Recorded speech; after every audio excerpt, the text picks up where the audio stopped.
nimekuja kukutana na mahitaji yangu, nimekuja kukufanyia ibada, nimekuja kwa ajili ya watoto wangu, nimekuja kwa ajili ya maisha yangu, nimekuja kwa ajili ya nyumba yangu, nimekuja kwa ajili ya taifa langu, nimekuja kwa kanisa la Kiligari. Mwambie Bwana, mwambie Bwana, Bwana wa Mungu, nilizani ungekuwa mahali hapa. Bwana wa Mungu, nilizani ungekuwa madhabahuni kwa Bwana.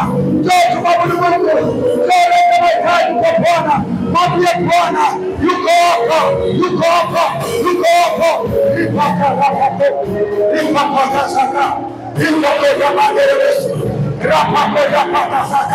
Kwa jina la Yesu Kristo, wewe tunakuabudu Bwana. Jina lako limeinuliwa juu sana Mfalme. Baba, tamalaki na uweza wake, tamalaki na uwepo wako, tamalaki na mamlaka yako, tamalaki na neno zako, katika jina la Yesu Kristo wa Nazareti. Baba, tunakuita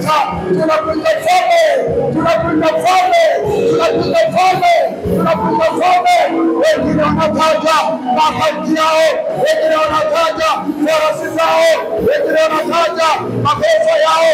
Bwana, tunajitia jina la Bwana, mchana wa leo. Nikapata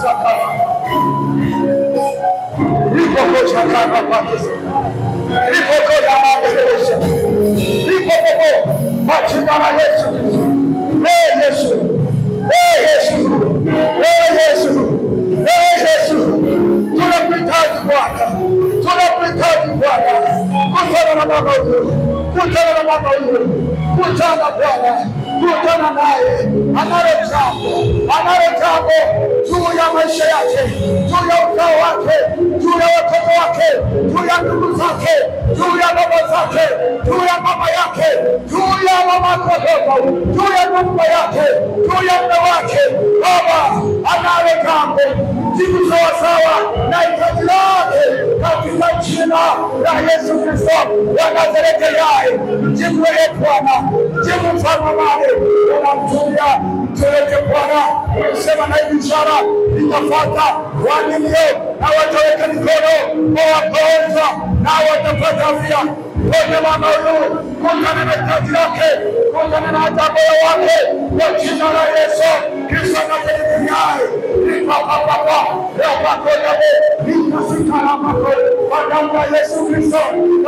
Yesu Kristo, Mungu hai, kutana na mama huyu anayohitaji Bwana kutoka katika maisha yake.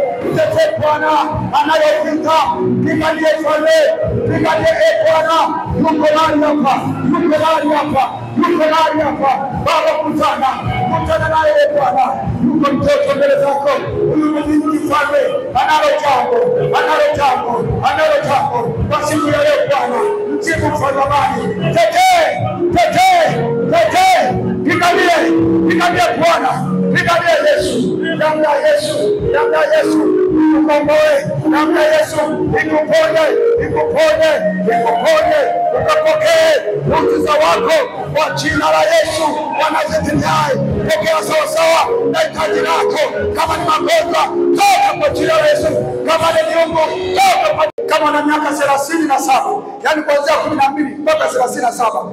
17 Yusufu ndoto alianza kuota ndoto, alianza kutabiri maisha yake. Wewe una miaka 17, ni jambo gani ambalo Mungu anakusemesha? Kama wewe ni mzazi, mtoto wako alishaanza kuotea ndoto hivi, ulishaitafiti, ulishaifanyia fasiri, aliota ndoto gani? Haya 37 tunaona anaenda kuwa mtu mkubwa katika nyumba ya Potifa. Huyo ni Yusufu. Yuko Daudi. Unaweza ukasoma ile kitabu. Nitaenda kutamka maneno haya na nyinyi mtakuwa mnayarudisha.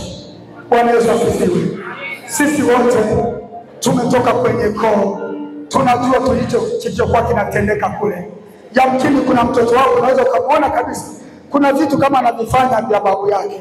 Yamkini huyu anafanya vitu kama vya shangazi yake. Je, alikuwa ana mtu aina gani? Nimeongelea kwamba mtoto alishaga wote ndoto hivi. mtoto wa miaka 37. Kuna jambo gani alisema kushirikisha? Sasa tunaangalia na kanisa la sasa hivi tunaenda kuzeeka. Wanaokuja ni watu wa aina gani? Ni watoto wa utumishi ulioje? Ni watoto wenye hali gani ya hekima? Tunaona katika Biblia Biblia anasema kwamba Yesu aliwapendeza wanadamu na Mungu. Je, watoto wetu wanawapendeza wanadamu na Mungu? Sema Baba Yesu, sema Bwana Yesu, niko mbele zako madhabahuni pako hapo uliponipanga. Nimekuja Bwana, niko na watoto wangu ambao wameanzia miaka 1 hadi miaka 12 hadi 37. Yamkini naweza kumwakilisha ambaye hayupo. Baba, nimekuja kufanya amani. Nimekuja katika madhabahu hii.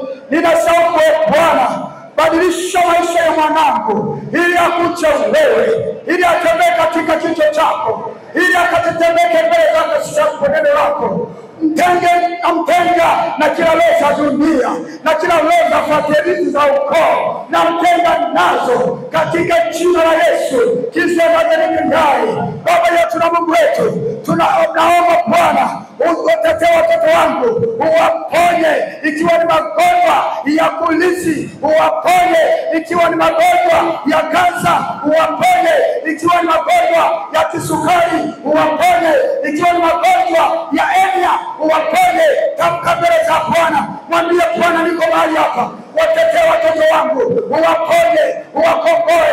Mwambie Bwana, paza sasa kwenye kinywa chako, paza kinywa chako, mwambie Bwana, mwambie Bwana, hawa ni watoto wa kukutumikia wewe, ni watoto ambao wanakupendeza wewe, ni watoto ambao watatenda mapenzi yako, ni watoto ambao dunia itawakumba, ni watoto ambao watatoka viongozi wa kisiasa, ikiwa ni mawaziri, ikiwa ni maprofesa, ikiwa ni madaktari. Watenge na dunia, watenge na dunia, wasiwe watoto mitandaoni. Kataa leza mitandaoni, kataa kwa damu ya Yesu, kwa jina la Yesu. Watenge na watoto wa mitandaoni, kataa hizo roho, kataa hizo roho, kataa hizo roho kwa damu ya Yesu, kwa jina la Yesu, kwa damu ya Yesu, kwa jina la Mungu yako. Mhudumie mtoto, mhudumie mama, kataa hizo roho za kuzimu, roho za mapepo, roho za miungu, kataa. Watenge na hizo roho. Mwana wa Mungu, kumaanisha yapo maroho yanafuatilia, yapo maroho yanafuatilia vizazi vyetu, na sisi tumekwisha jitenga na hizo koo na hizo tabu. Kataa tabia ya siri, kataa tabia ya siri, kataa tabia ya siri, tabia ya siri na nguvu, tabia ya siri na nguvu. Unaweza ukashika kwenye kitovu chako, unaweza ukashika kwenye kitovu chako kama wewe baba, halafu mkono mwingine ukashika kichwani. Ukikataa tabia za kuishi, ukikataa roho za kufuatilia, kataa kwa jina la Yesu. Lipo kwa roho rapa saka ramama, lipo kwa mandelewesi, lipo kwa sayara pako. Wewe ni Mungu ni hai, watoto wako mbele zako, wanao watoto wao, ni watoto wa Gilgali, ni watoto mahali hapa ambao Bwana umeweka mchungaji ndani ya nafsi zao, umeweka wahubiri ndani ya nafsi zao, umeweka waimbaji ndani ya nafsi zao, umeweka wachungaji na mashemasi na waimbaji kama Gilgali kwaya.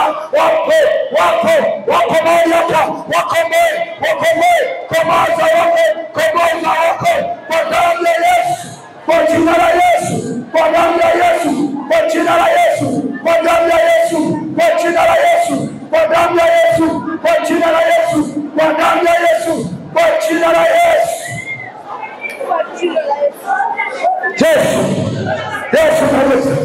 Yesu naweza. Tunamshukuru Mungu kwa kanisa lote kama sisi Kapernaumu kwa kutuamini na kutupa wiki nzima hii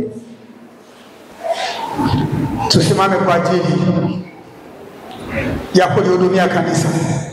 Nipeleke shukrani zangu kwa baba askofu wetu Eliabu Sentosi kwa kutuamini na kutupa madhabahu Bwana wiki nzima, na pia na mama askofu wakishirikiana wote na baba. Unaweza ukapiga makofi kwa wazazi wetu.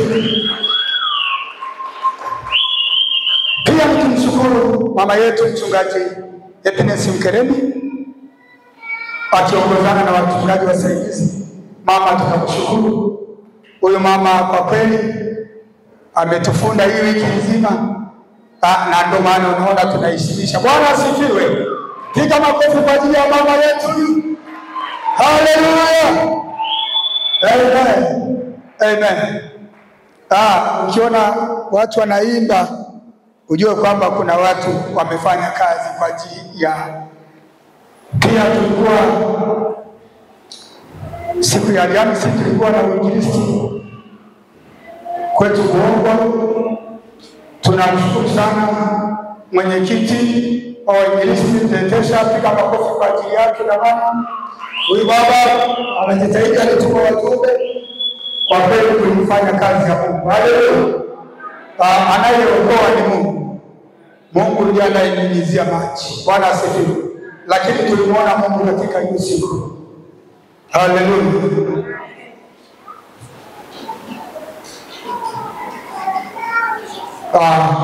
Pia namshukuru mchungaji wangu ambaye tunahudumu naye katika kanda ya Kapernaum, mchungaji Dominic Giatu. Yuko mahali hapo, yuko anamunguza baba yake. Pata nafasi kabisa hata sasa hivi naweza kumwombea, ukambeba kwenye maombi. Sio jambo la kawaida. Bwana asifiwe. Yule ni baba na familia. Familia inatakiwa kuishi lakini amesitisha, yuko kwa ajili ya kumunguza baba. Bwana asifiwe. Pia tuna uongozi na katibu wetu Melida, ndio tulikuwa tunachukika naye. Tulikuwa na mzee wa kanisa, nadhani mmemwona kabisa, ametuongoza vyema, na mwasibu wetu. Utukufu ni kwa Bwana. Haleluya. Bwana asifiwe. Nadhani wao utambulisho, nadhani kama nitakuwa nimesahau basi tanani. Basi tunaenda kusikiliza neno la Mungu ambalo Bwana amenituma kwa ajili ya kanisa lake. Sema niko tayari kupokea. Mwambie mwenzako uko tayari kupokea. Amen, amen, amen. Basi hii wiki ni wiki, kauli yetu inatoka kwenye kitabu cha Isaya sura 48 na ule mstari wa 17. Anasema, mimi ni Bwana Mungu wako nikufundishaye ili upate faida. Mimi ni Bwana Mungu wako nikufundishaye ili upate faida. Nisome.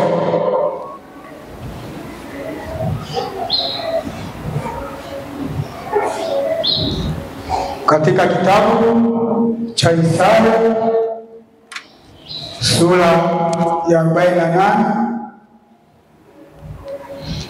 na ule mstari wa 19 wa 17.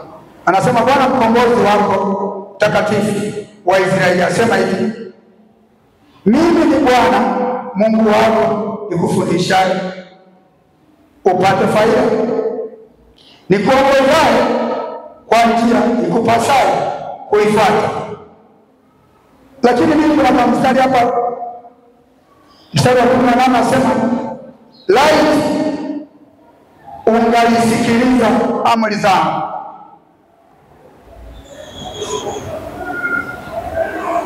Bwana asifiwe. Anasema, mimi ni Bwana Mungu wako nikuongozaye ili upate faida. Tunapokuja kwa Mungu tunaingia kwenye ufalme mwingine. Yamkini tulikuwa tuko ufalme wa giza, au yamkini ulikuwa uko ufalme ambao ulikuwa unaona kwa nuru, lakini ulikuwa wa giza na faida zilikuwa zipo. Kwa sababu gani? Hii uwe na faida ni yule mtu ambaye anampendeza Mungu. Bwana asifiwe. Bwana Yesu asifiwe. Bwana apewe sifa. Lakini mimi huo sio ujumbe wangu. Hiyo nilikuwa naweka kama utangulizi tu. Ujumbe wangu Bwana ataenda kunipa. Ngoja niombe. Baba mtakatifu, Mungu wangu na Baba yangu, ninakushukuru. Ninasema asante Bwana, kila ambacho Mungu umenipa. Ninaomba Bwana nikiseme kama jinsi kilivyokuwa. Nikiseme kama jinsi kilivyokuwa. Alafu Bwana Mungu wangu, mimi nipungue, wewe uongezeke. Na pia watu wako waweze kupokea kutoka kwako. Wala nisiongeze chochote, wala nisipunguze. Baba, nikayanene kama mapenzi yako. Baba, ninasema asante. Nazikati nguvu zako. Ni katika jina la Yesu Kristo ninaomba na kushukuru. Amen. Nilikuwa nasoma kauli mbiu yetu. Sasa ninakuja kwa ujumbe ambao Bwana amenituma niseme na kanisa lake.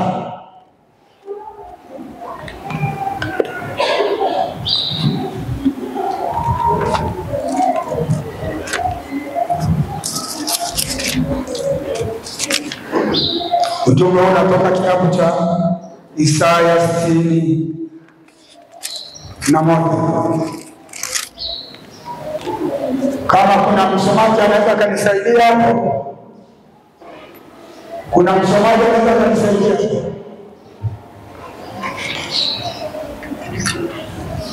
Nimesoma kitabu cha Isaya 61 mstari wa kwanza. Biblia inasema, ndio, Roho ya Bwana Mungu ii juu yangu. Roho ya Bwana Mungu ii juu yangu.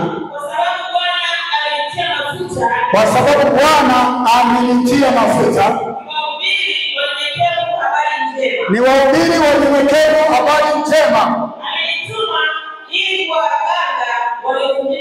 Amenituma ili wagange waliovunjika moyo.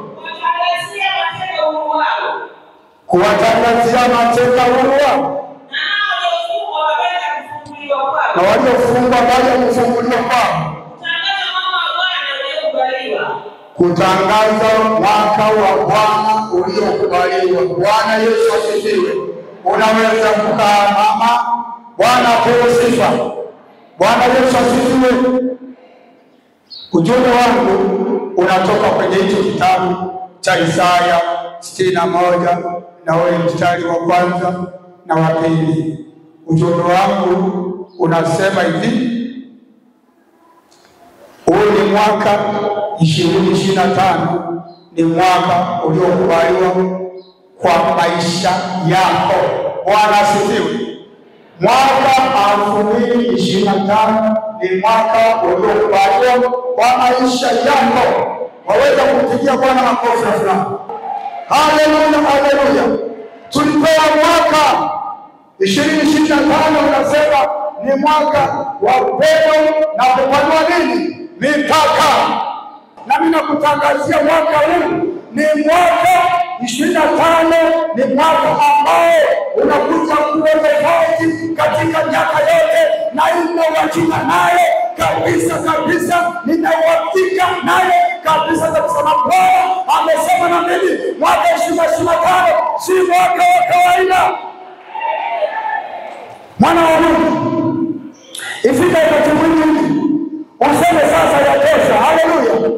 Useme sasa yatosha. Hatutabaki tunasema maandiko tu. Ni mwaka na mpendo wa Mungu mpaka tukaishia hapo. Mpendo upo.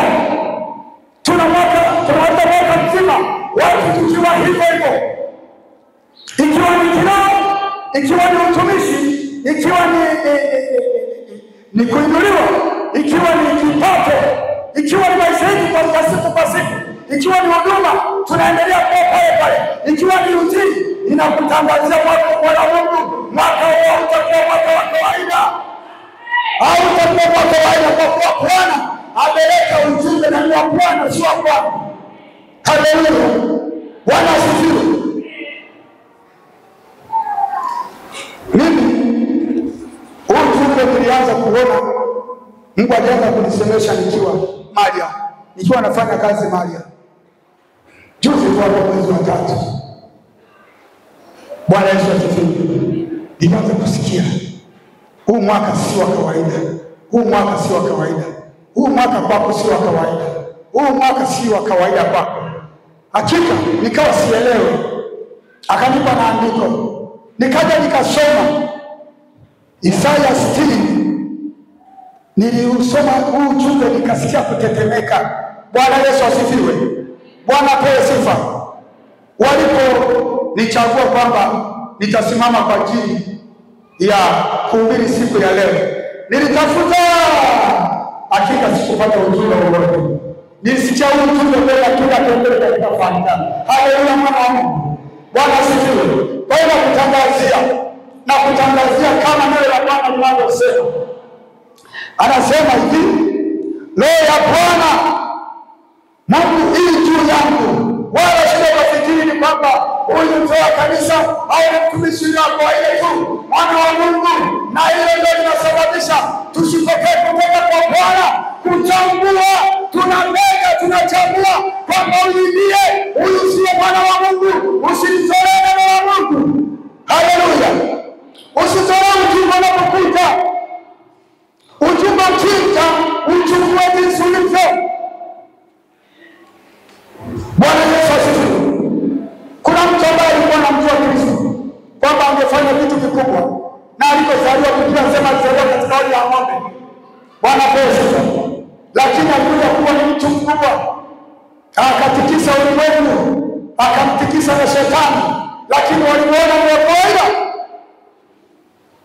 Mwana, tusizoee neno la Mungu na kuwazoea watumishi wa Mungu. Chukua ujumbe kama jinsi ulivyopata, na wanaenda kutenda kazi ndani ya maisha yako. Haleluya, mshangilie Bwana kama barikiwa.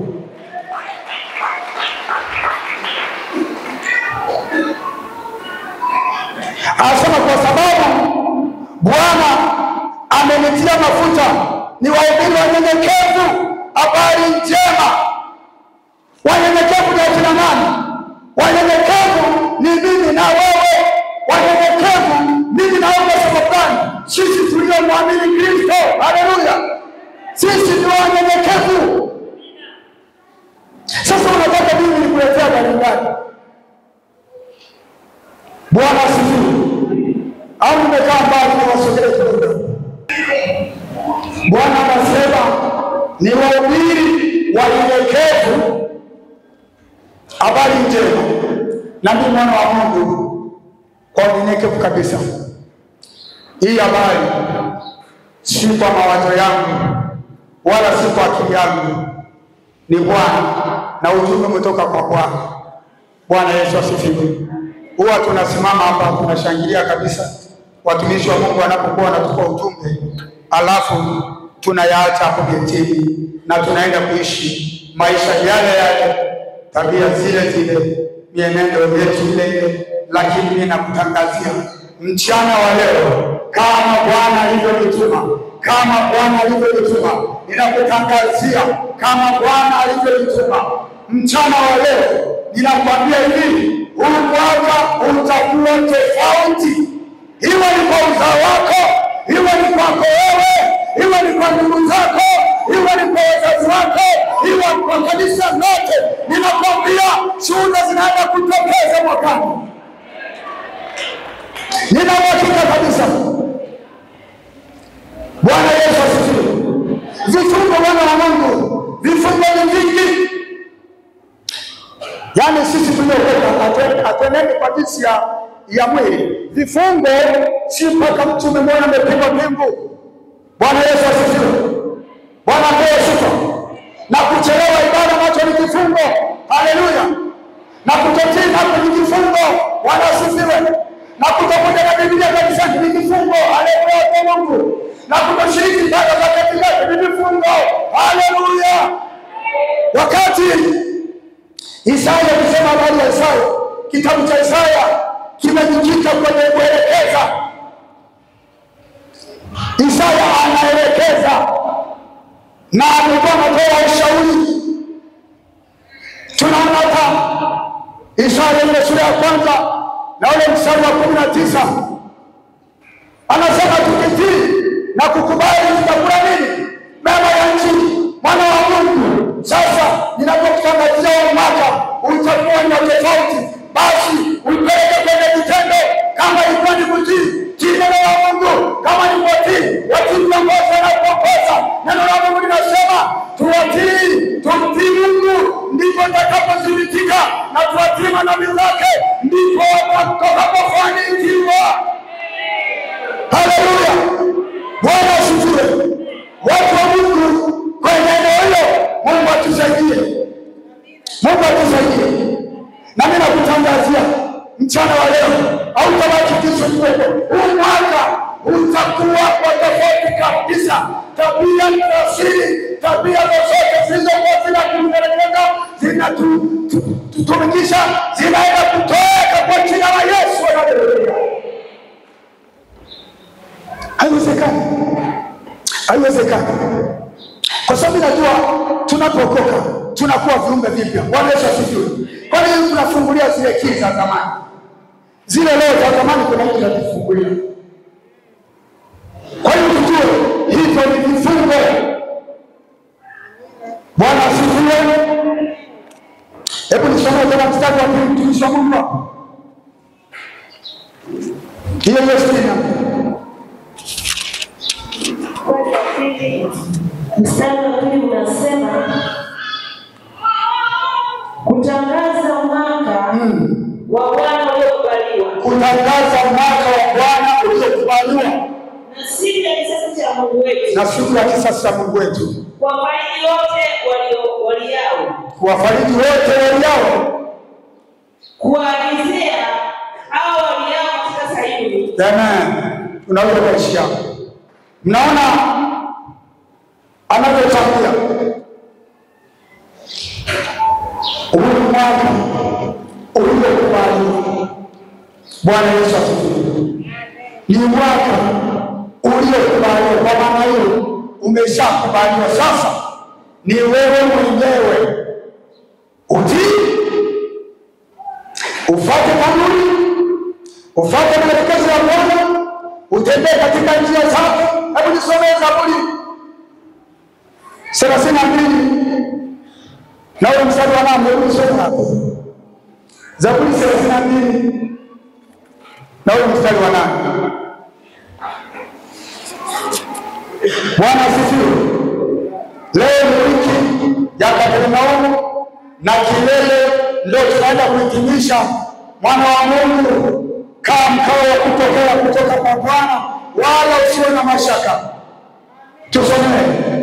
Zaburi 32 mstari wa 8. Neno linasema, nitakufundisha na kukuonyesha njia utakayoiendea. Nitakushauri jicho lako likutazame. Hebu soma tena mwanzo. Uanze huo mstari wa 32 mstari wa 8.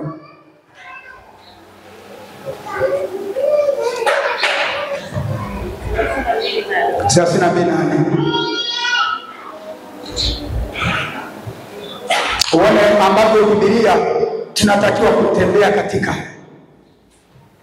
maelekezo yake, jinsi anavyotuelekeza. Soma hapo. Zaburi 32 mstari wa kwanza. Wa nani? Wa nani? Nitakufundisha na kukuonyesha. Nitakufundisha na kukuonyesha njia utakayoiendea. Nitakushauri. Jicho langu likutazama. Mwana wa Mungu,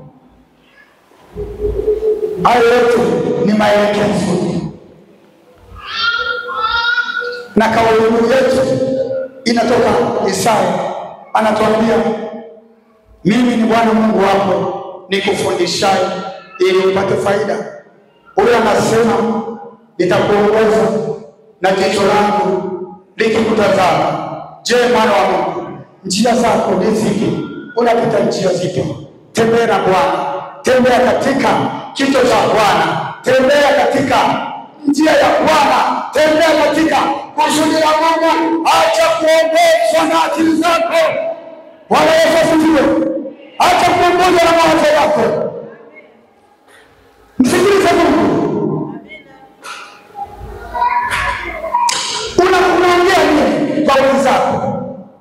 Unakuta wengine wanamziaji mtu au wanamkashifu, alafu unaingia unaanza kusema tena ni kama vile ninavyomuona wewe bwana. Hivi watu wengine bwana inaonekana ameshinda. Mwana wa Mungu, acha. Bwana Yesu asifiwe.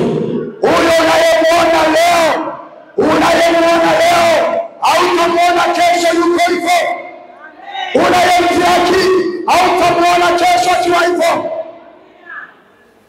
Musa alimwambia Israeli, akamwambia simama uone utukufu wa Mungu. Hawa mnaoona wabizi hamtawaona tena, na mimi nakutangazia leo, wote waliokuwa na kuzihaki, wanakudharau, wanakukebei, wamekudhulumu, wamekujeruhi, hautawaona tena.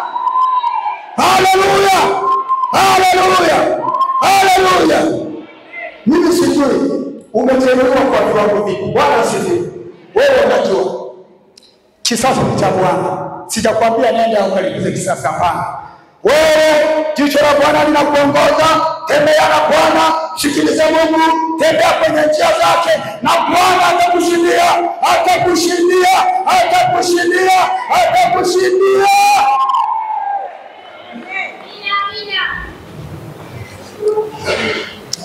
Mimi nilipookoka niliziakiwa sana. Alafu ngoja niwaambie, mimi nimeokoka mwaka 2010. Sasa hivi ni mwaka wa 15. Bwana Yesu asifiwe. Wakacheka kabisa. Alafu ngoja niwaambie, umeokoka alafu na wewe unacheka. Ajizania ndesimama, afanyaje? Angalia sija kaanguka. Acha hii maisha. Wakacheka. Nikasema mimi sikuja kuingia nyumbani kwangu. Changu alikuwa ameokoka. Yamkini hata sadaka zangu nilizokuwa nampa ndizo zilisababisha nikawa hivi. Haleluya. Amina. Nilikuwa nampa sadaka, anaenda anatoa kanisani. Mimi sadaka zangu na kweli nilikuwa nazipeleka. Bwana asifiwe. Nikaokoka. Nikapita kwenye ubonde la uvuli wa mauti. Nikapita kabisa kweli. Lakini mwana wa Mungu sikumwacha Mungu. Wala sikuwa na wazo la kurudi nyuma. Wala sikuwa na wazo la kuacha wokovu. Na nilikuwa sijajua neno la Mungu. Ninaenda tu. Bwana asifiwe. Lakini sikuwa na wazo lolote la kumwacha Mungu. Sikuwa na wazo lolote la kumwacha Mungu. Jamaa zangu ambao tulikuwa tunahusiana nao kwenye kazi. Mwingine tena akasema, wewe utakula vya madhabahuni. Bwana asifiwe. Na watu ambao walikuwa wananipa kazi kulingana na taaluma yangu wakaacha. Bwana akaninulia watu wengine. Bwana Yesu asifiwe. Acha kula vitu visivyofaa. Achana navyo. Bwana atakungoja kwako.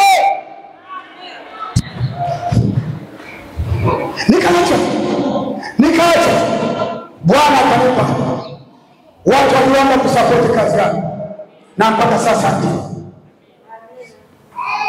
Kwa hiyo tangia 2010 sasa hivi ni mwaka wa ngapi? Ni mwaka karibu 10 na kitu. Niko mahali hapa. Ziaka zilikuwa nyingi. Mwanadamu tu. Bwana Yesu asifiwe. Kama Yesu aliuza kwa vipande vingapi ya fedha, itakuwaje nyingi? Hata huko ziaka zilikuwa kebei. Huyo ni mwanadamu. Bwana Yesu asifiwe. Wala tunaweza kuwa na pepo kumi, usije maskini wangeke kumweka na kukubali. Kuna wapinzani wako na wote watoto wazao. Haleluya. Bwana Yesu asifiwe. Lakini Bwana akasema simama.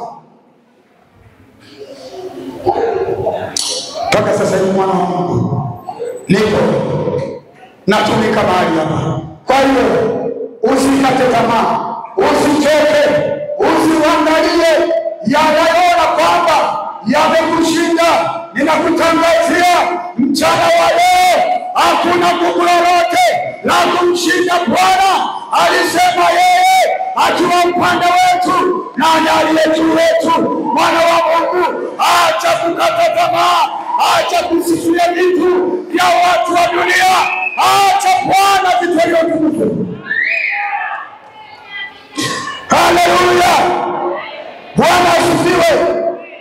Hebu nenda nisomee Habakuki. Hebu nenda nisomee Habakuki sura ya kwanza, sura ya pili. Habakuki alikuwa ni nabii. Soma mstari wa kwanza. Mimi nitasimama katika zamu yangu. Ndio. Nitajiweka juu ya nafsi. Yes. Nitaangalia nione atakayoniambia. Yes. Na jinsi nitakavyojibu katika habari ya watu. Amen. Simama kwenye zamu yako. Kanisa, simama kwenye zamu yako. Mwana maombi, simama kwenye zamu yako. Kama ni mwimbaji, simama hapo. Mungu atakukuta hapo.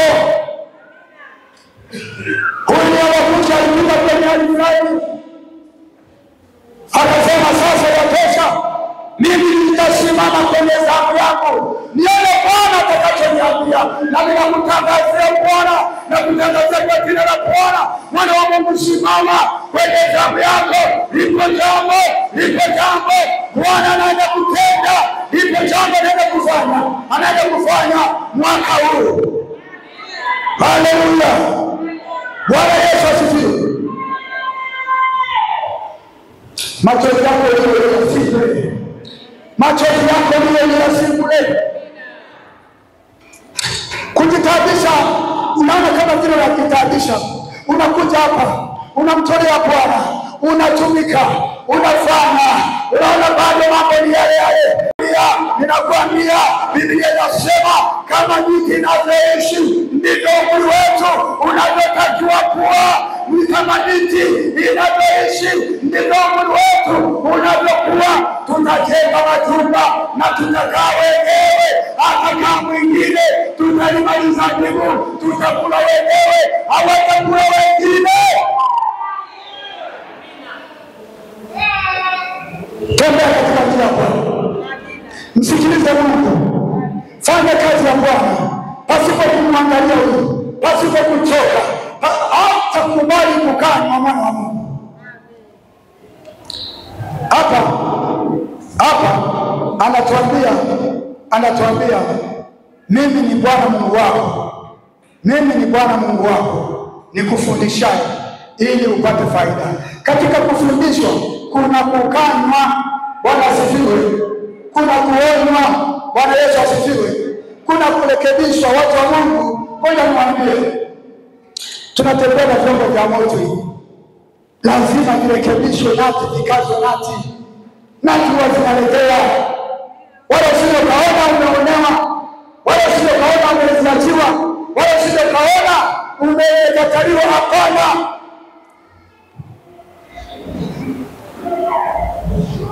Biblia inasema Mungu upendaye fanyaje? Umrudi.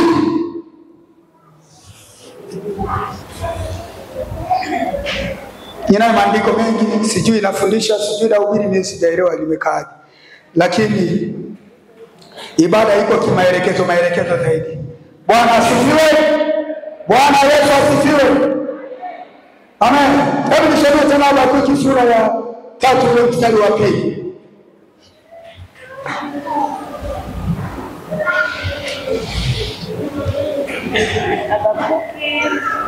Habakuki sura ya 3 mstari wa 2 unasema, ndio, Bwana, nimesikia habari zako nami naogopa.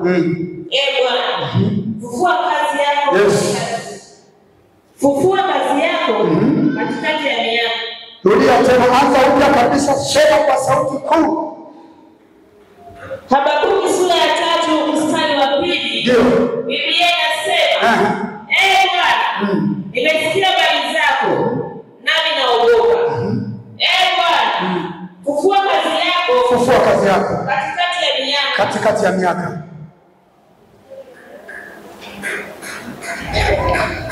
Aone vizuri. Katikati ya miaka tangaza habari yako. Katika isha. Bwana Yesu asifiwe. Bwana apewe sifa. Mwana wa Mungu leo mara nimekuambia huu mwaka usije ukaona kawaida. Usione kwamba ni mwaka wa kuzoelea. Bwana Yesu asifiwe. Bwana apewe sifa. Habakuki anasema katika mwaka huu fufua kazi zako. Fufua kazi zako. Ni kazi gani? Wewe unajua. Yamkini ni maombi, yamkini ni huduma ulikuwa unafanya, yamkini ni kazi ulikuwa unatekeleza watumishi wa Mungu katika nyumba ya Bwana, yamkini ulikuwa unaweka umeme, umekataa kuweka umeme, yamkini ulikuwa unalipa bili za maji. Na kwambia Bwana wa Mungu, fufua hizo kazi, fufua hizo huduma. Huu mwaka Bwana anaenda kutenda mambo makuu. Huu mwaka anaenda kubadilisha maisha yako. Iwapo utakapotii na kukubali. Nimewaambia hii ibada iko katika mfumo wa kuelekezwa, tunaelekezwa na Bwana. Haleluya. Bwana asifiwe. Bwana Yesu asifiwe. Tunaelekezwa na Bwana. Bwana ndiye anatuelekeza. Anaturejesha kwenye nafasi zetu, anaturejesha pale ambapo tumepoya. Wala usisikie hukumu, usisikie hukumu kwamba nilikuwa sitendi. Hapana. Habakuki anasema katika miaka hii fufua kazi yako, na bila kutangazia huu mwaka 2025 ni mwaka wa upendo na kupanua mipaka. Inaenda kupanuliwa mipaka, unaingia wewe mipaka ya uongozi, mipaka ya huduma, mipaka ya maendeleo. Kama ulikuwa na ardhi ndogo, unaenda kupata ardhi nyingine kwa jina la Yesu. Ngoja niwaambie, Yesu alikufa maskini ili tuwe matajiri. Sasa kuna watu wanapokea injili ya kwamba huyo yamkini ana levolio hawezi kuibariki. Tapishana na muujiza wako. Bwana Yesu asifiwe. Bwana apewe sifa. Utapishana na muujiza. Sasa hapo Biblia inasema Yesu alifanyika maskini sisi tuwe matajiri. Na mimi nakutangazia huu mwaka unaenda kubadilisha maisha yako. Ikiwa unahitaji mchumba utampata, ikiwa unataka mtoto utampata, ikiwa ni mambo yaliyoshindikana yanaenda kushindwa kwa jina la Yesu. Yaliyokushinda yanaenda kushindwa. Hakuna jambo Mungu linalomshinda Bwana. Alipe kabisa watu wa Mungu. Ni sisi wenyewe kusimama kwetu. Habakuki anasema nitasimama. Kusimama nafikiri ni nini? Ni kukaza mwendo. Ni kuja hapo, sio kafikiri kusimama hivi. Ni kuja hapa kukaza mwendo. Kusimama kwenye zamu yako. Ni kuchochea maombi, chochea maombi, chochea. Utaona vitu vinafunguka. Haleluya.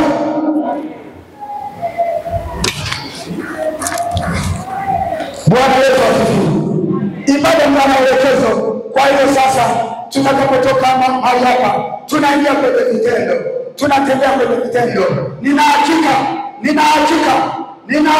kabisa kuna shuhuda zitatolewa. Hata msipo niambia kabisa, nenda kamwambie baba yuko. Namwambia mchungaji wetu, mchungaji Ukereke, kwamba jamani, yule mzee wa kanisa aliyehubiri wiki akapeleka wapi? Kuna chama aliongea hapa. Ngoja niwaambie, hapa kila mtu anachukua cha kwake. Bwana Yesu asifiwe. Kila mtu anachukua kapake. Haleluya! Kuna ujumbe ambao wewe unaweza usikufanye, au neno ambalo unaweza usikufanye, ukachukua cha kwako. Kila mtu anachukua cha kwake.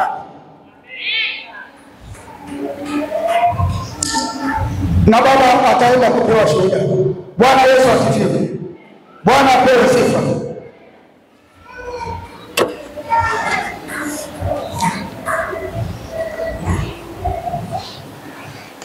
Hapa kuja nasema, Bwana, nimesikia habari zako, nami naogopa. Bwana, fufua kazi yako katika miaka. Watu wa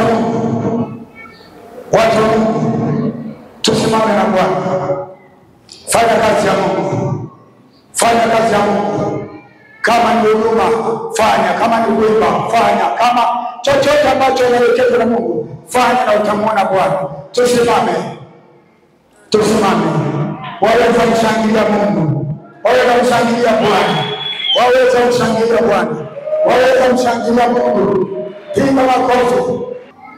Mwana wa Mungu, yapo mambo uliona ni magumu kwako, yapo mambo uliona kama vile hautoki. Vijana wanasema tena Mungu, uliona kama vile umeshaachwa, uliona kana kwamba dunia inakuzonea, uliona kana kwamba huoni njia ya kutokea.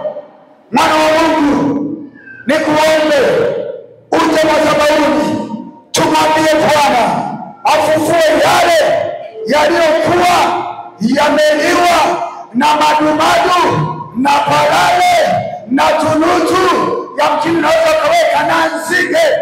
Bwana anaenda kukuleteshia mwaka huu.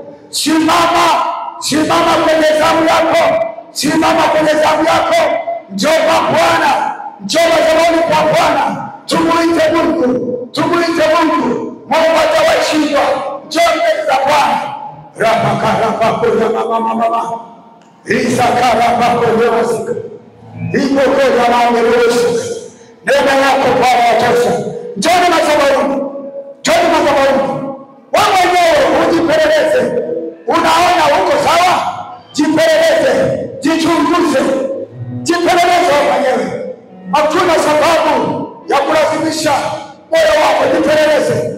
Je, umetembeaje na Mungu? Unaendaje na Bwana? Je, umesimama katika njia ipasayo Mungu? Nitaka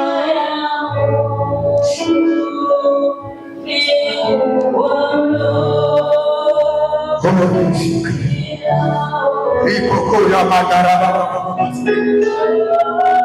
ikatakasa karaba ikokoya manile kusisha karaba.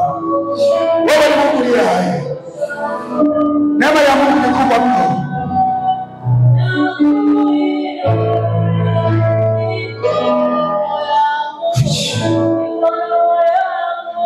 Mikono yangu nainua juu.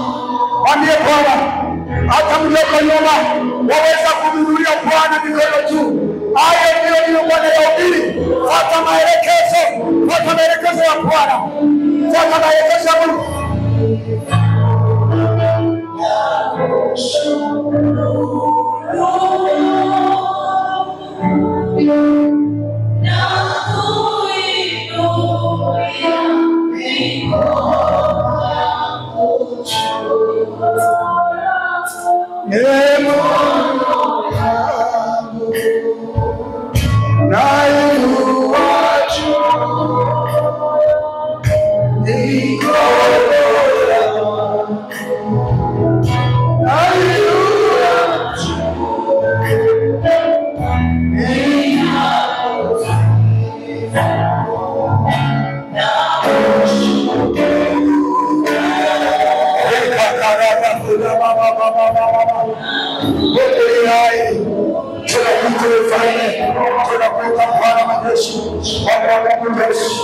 Unayachia Bwana, fufua Bwana, fufua Bwana, fufua Yesu, fufua Bwana, fufua kazi yako, fufua kazi yako, fufua kazi yako.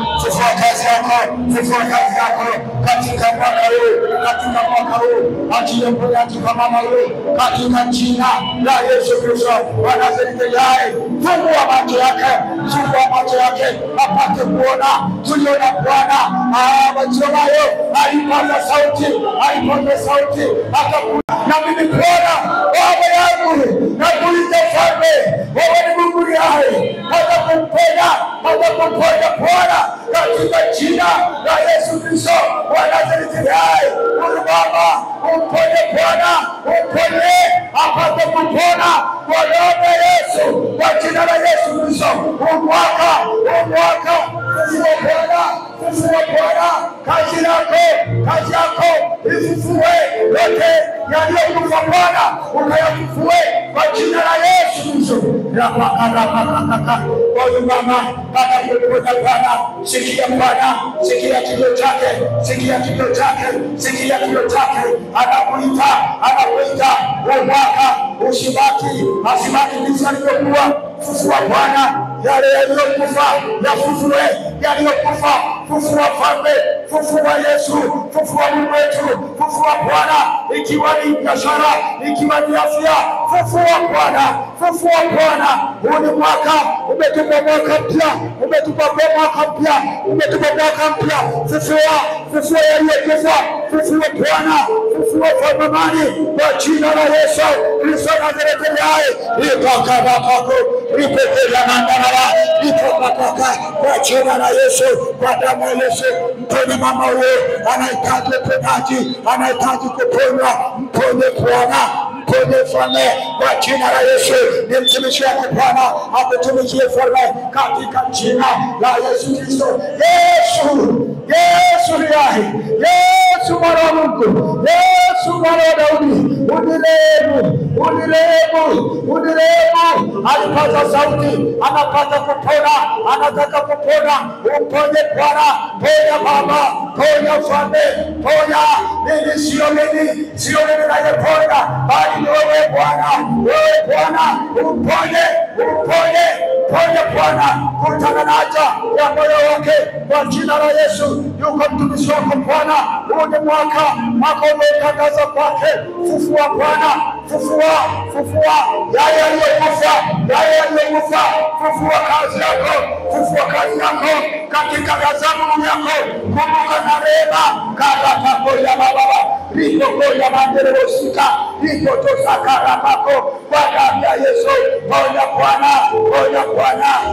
Bwana, mwenye kuinuliwa akainuliwe, mwenye kuponywa akaponywe, mwenye kuinuliwa kwenye biashara zake akainuliwe katika jina la Yesu Kristo wa Nazareti. Natamka kwa mamlaka uliyonipa mchana wa leo, natamka watu wa Mungu, watu wako wapana jambo ambalo Bwana limewatatiza.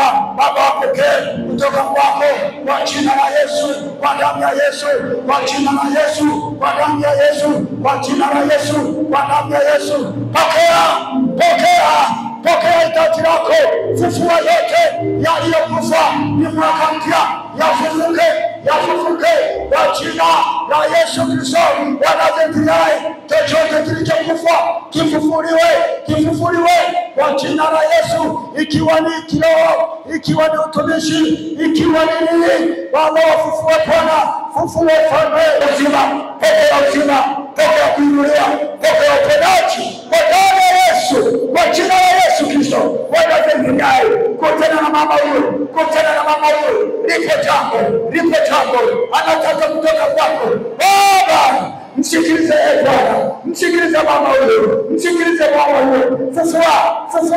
fufua kazi ambayo imeharibika, ikiwa ni biashara, ikiwa ni afya, ikiwa ni ndugu zake. Fufua Bwana katika mwaka huu Bwana, fufua kwa damu ya Yesu, kwa jina la Yesu. Fufua Bwana, fufua Mfalme, chochote Bwana kilichoharibika Baba, ukapate kukinyua kwa jina la Yesu Kristo. Likakarabakula Baba, kwa damu ya Yesu Kristo. Pokea uzima, pokea sawasawa, pokea hitaji yako. Ikiwa ni kufunguliwa, ukafunguliwe kwa jina la Yesu, kwa damu ya Yesu. Ikiwa kufunguliwa, funguka kwa jina la Yesu, funguka ikiwa ni mapepo, ikiwa ni nguvu za giza, funguka kwa jina la Yesu Kristo wa Nazareti. Funguka kwa damu ya Yesu, funguka kwa jina la Yesu, funguka kwa damu ya Yesu. Ukawe mzima Baba yangu na Mungu wangu, ikiwa ni roho za kifamilia, ikiwa ni roho za kifamilia zinakufuatilia, tabia za asili, toka kwa damu ya Yesu, toka kwa jina la Yesu, toka kwa damu ya Yesu. Ukawe mzima, ukawe mzima. Pokea uzima, pokea uzima. Funguka kwa jina la Yesu, funguka kwa jina la Yesu, funguka kwa jina la Yesu, funguka kwa jina la Yesu. Toka kwa jina la Yesu, toka kwa jina la Yesu, toka kwa jina la Yesu, toka kwa jina la Yesu, toka kwa damu ya Yesu.